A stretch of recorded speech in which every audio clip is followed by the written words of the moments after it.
Bonsoir à tous, j'espère que vous allez bien. J'aimerais juste partager avec vous quelque chose que le Seigneur m'a montré il y a de cela quelques mois. Plus précisément le 28 février 2023 à 5h28. Très tôt ce matin, j'étais dans ma chambre et le Seigneur a commencé à me parler du Cameroun.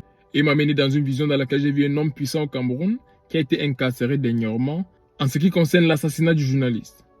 Et j'ai vu cet homme sortir des prisons et commencer à marcher en allant vers la ville.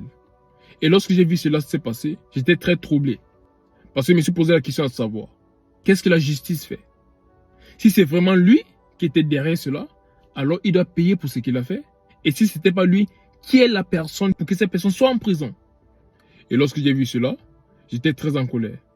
Je me suis dit, dans un pays comme le nôtre, s'il n'y a pas de justice, alors comment est-ce que le peuple va vivre?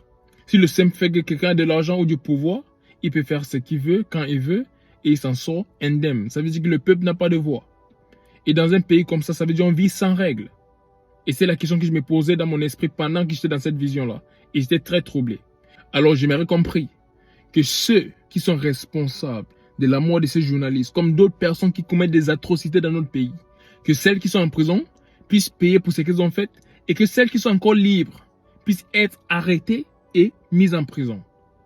Il est temps que les Camerounais puissent vivre dans un pays où il y a la justice. Que les riches de ce pays ne se disent pas qu'ils sont tout permis, ils peuvent faire ce qu'ils veulent quand ils veulent et ils n'ont de compte à rendre à personne. Ce n'est pas ainsi que les gens devraient vivre dans un pays. Ceux qui sont là pour causer de la peine et des douleurs à la population, que ces personnes-là soient arrêtées et qu'elles soient enfermées. Et que toute personne qui planifie quelque chose de mauvais pour notre pays, que cette chose qu'elle planifie lui arrive plus tôt. Une personne qui planifie tuer des personnes, que la mort la prenne. Il est temps que tous ceux qui ont décidé d'être injustes envers les autres, que l'injustice là soit leur partage. Il est temps que les Camerounais puissent vivre dans un pays qui a un sens. Ce temps-là, c'est maintenant. Et toute personne dans ce pays qui croit qu'à cause de son argent, à cause de son pouvoir, elle peut faire ce qu'elle veut, comme elle veut, je vous assure, c'est le mauvais moment. Les choses sont en train de changer. Les Camerounais savent qui ils sont aujourd'hui. Il y a des choses que si la justice essaye de faire au Cameroun aujourd'hui, ça va créer de très gros problèmes. Libérer des personnes qui ont assassiné d'autres est une chose qui va énerver les Camerounais et la réaction sera claire. Alors je parle de la justice. Faites ce qu'il faut. Ceux qui sont responsables et coupables pour certaines choses devraient payer pour ce qu'ils ont fait.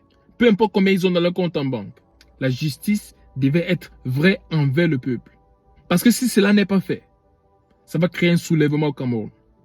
Alors prions que la justice soit faite, que pour une fois, la justice puisse régner au Cameroun comme il se doit.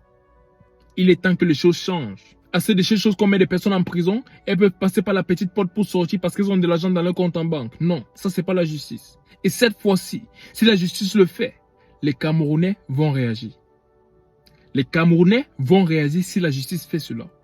Alors, c'est notre devoir de prier que justice soit faite au Cameroun pour toute personne qui décide d'aller contre la loi et qui décide de déstabiliser notre pays à travers les atrocités qu'elle commettent. Toute personne qui fait cela devrait payer. Alors prions pour notre nation, que la justice puisse régner et que la paix aussi puisse régner afin que ce pays prospère et que la volonté parfaite de Dieu pour ce pays et pour ses citoyens soit faite. Que Dieu vous bénisse. C'était le prophète Samuel Fomba. Shalom.